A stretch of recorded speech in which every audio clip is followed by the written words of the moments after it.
नमस्कार विद्यार्थियों। पिछले लेक्चर में हमने बात की थी धर्म युद्धों की। अब हम बात करेंगे कृषि अर्थव्यवस्था के अंतर्गत कृषि, इसके अतिरिक्त शहरीकरण और वाणिज्य की। यहाँ सबसे पहले इस समय की जो अर्थव्यवस्था थी वो किस प्रकार की थी, इसके विषय में हम यहाँ चर्चा कर रहे हैं। देखिए, अर्थव्यवस्था के अंतर्गत बहुत सारी चीजें समाहित की जाती हैं।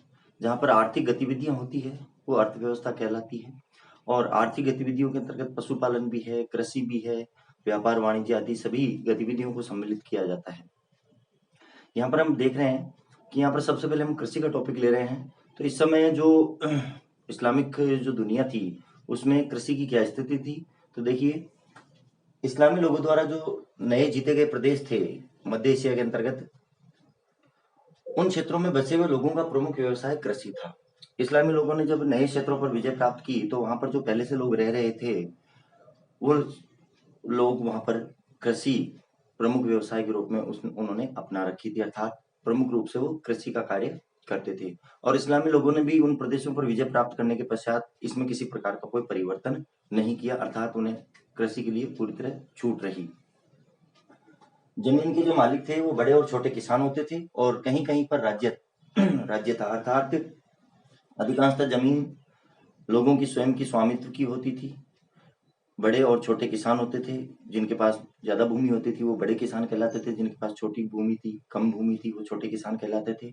और इसके साथ साथ कहीं कहीं जहाँ पर राज्य द्वारा किसी ऐसे क्षेत्र को जहाँ पर पशुचारण आदि का जो क्षेत्र होता था उस क्षेत्र पर राज्य का अधिकार होता था, अर्थात सीधे जो खलीफा या जो शासक होता था उसके अधीन वह जमीन रहती थी।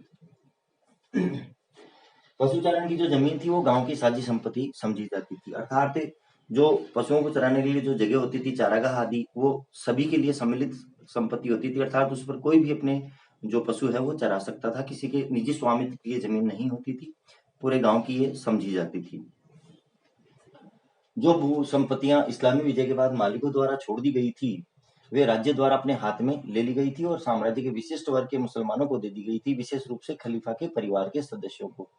ऐसी भू संपत्तियां जो युद्धों के दौरान या विजय के दौरान जो छोड़ करके चले गए थे, जो लोग अपनी जमीनें छोड़ करके वहां से चले गए थे युद्ध के कारण से, उन लोगों की जो संपत्तियां थी, भू संपत्तियां या जमीनें जो थी वो राज्य द्वारा अपने हाथ में ले ली गई, उनका अधिकार। और अधिकार हाथ में लेने के पश्चात, उस जमीन को अपने पास लेने के पश्चात जो शासक थे जिन्होंने वहां पर विजय प्राप्त की थी वो लोग मुसलमानों के जो विशिष्ट वर्ग था उनको वो जमीनें बांट दिया करते थे। इनमें विशेष तौर पर तो खलीफा को या खलीफा के परिवार को ये जमीनें बांट दी जाती थी। नेक्स्ट हम बात कर रहे हैं कृषि भूमि का सर्वोपरि जो नियंत्रण है वो राज्य के हाथों में होता था, अर्थात कृषि भूमि जो होती थी वैसे तो निजी स्वामित्व में भी होती थी, परंतु इसका जो सर्वोपरि अर्थात सबसे ऊपर जो नियंत्रण होता था वो राज्य का ही होता था, अर्थात शासक का ही होता था। राज्य अपनी अधिकांश आय का भू राजस्व से प्राप्त करता था। सरकार के पास या शासक के पास शासन व्यवस्था चलाने के लिए जो भी आय होती थी उसमें से ज्यादातर जो आय होती थी वो भू राजस्व से अर्थात कृषि भूमि से प्राप्त आय ही होती थी। इसके अतिरिक्त अरबों द्वारा जीती गई भूमि पर खराज नामक कर लिया जाता था, जो उपज के आधे से लेकर उसके 5वें हिस्से के बराबर होता था। अरबों ने अर्थात विजय के दौरान जो भी जमीनें, जो भी भूमि वो जीतते थे, जिन भी क्षेत्रों पर वो अधिकार करते थे अरब इस्लामी दुनिया के अंतर्गत, तो वो जीती हुई भूमि पर खराज नामक कर लेते थे। ये भू राजस्व था एक तरह का, और ये उपज का लगभग 5वें हिस्से से लेकर के और आधे हिस्से तक, यानी कि एक तरह से आप कह सकते हैं कि 50% से लेकर के और 20% तक लिया जाता था। जहां पर उपज अच्छी होती थी, उपजाऊ भूमि अधिक थी, वहां पर 50% कर लिया जाता था उपज का, अर्थात आधा। और जहां पर कम उपजाऊ भूमि थी, कम उपज होती थी, वहां पर 20% तक कर भी लिया जाता था। तो इस प्रकार से 5वें हिस्से से आधे से लेकर के 5वें हिस्से के बराबर करार नामक ये भू राजस्व लिया जाता था। जो जमीन मुसलमानों के स्वामित्व में थी अथवा जिस जमीन पर उनके द्वारा खेती की जाती थी उस पर उपज के 10वें हिस्से के बराबर कर लगाया जाता था। अच्छा, ये जो आधे से लेकर के और 20% तक, या हम कह सकते हैं कि 50% से लेकर के जो 20% जो कर लगता था वो ऐसे लोगों पर लगाया जाता था जिनके स्वामित्व में वो भूमि थी। वो ऐसे लोग होते थे जो मुसलमान नहीं होते थे, अर्थात गैर मुसलमानों पर 50% से लेकर के 20% भू राजस्व वसूल किया जाता था। जबकि यदि मुसलमान के स्वामित्व वाली भूमि होती थी या ऐसी भूमि जिस पर मुसलमान कृषि कार्य करते थे, उन पर 10वें हिस्से के बराबर अर्थात 10% तक कर लिया जाता था। इस प्रकार से मुसलमानों से कर कम लिया जाता था और गैर मुसलमानों से कर अधिक लिया जाता था। जब गैर मुसलमान कम कर देने के उद्देश्य से मुसलमान बनने लगे तो उससे राज्य की आय कम हो गई। अब देखिए, मुसलमानों से कर कम लिया जाता था जबकि गैर मुसलमानों से अधिक कर लिया जाता था।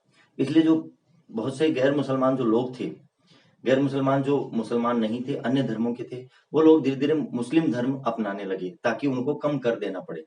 अब जब गैर मुसलमान मुसलमान बनने लगे तो राज्य की आय कम हो गई, क्योंकि मुसलमानों से कम कर लिया जाता था और मुसलमान बनने के बाद उनको भी कम कर देना पड़ता था।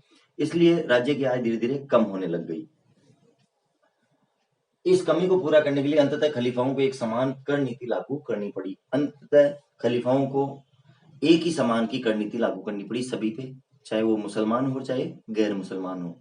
तो इस प्रकार से अर्थव्यवस्था में जो कमी आने लग गई थी उसको इस प्रकार से एक समान कर नीति लागू करके और उसको पूरा करने का प्रयास किया गया। 10वीं शताब्दी से राज्य ने अधिकारियों को अपना वेतन भूमियों के कृषि राजस्व से, जिसे इक्ता या राजस्व का हिस्सा कहा जाता था, लेने के लिए प्राधिकृत किया। पहले जो राज्य के अधिकारी होते थे उन्हें वेतन जो है राज्य की ओर से मिलता था, शासक वेतन देता था। परंतु 10वीं शताब्दी से जो राज्य के प्राधिकारी जो अधिकारी होते थे, बड़े अधिकारी होते थे, उनको भू राजस्व में से अपना हिस्सा रखने का अधिकार दे दिया गया था। भू राजस्व जहां से वो जिस क्षेत्र से भू राजस्व वो इकट्ठा करते थे, वसूल करते थे, उसमें से वो अपना कुछ हिस्सा वेतन के रूप में रख करके बाकी राज्य कोष में जमा करवाते थे। तो इस प्रकार से उनको ये अधिकार दे दिया गया कि जहां से भी वो भू राजस्व वसूल करेंगे उस भू राजस्व में से अपना वेतन निकाल करके और बाकी का जो भू राजस्व है वो राज्य कोष में जमा कराएंगे। इस प्रकार से उन्हें भू राजस्व से ही अपना वेतन मिलने लगा था। नेक्स्ट हम बात करेंगे अपने अगले लेक्चर में। धन्यवाद।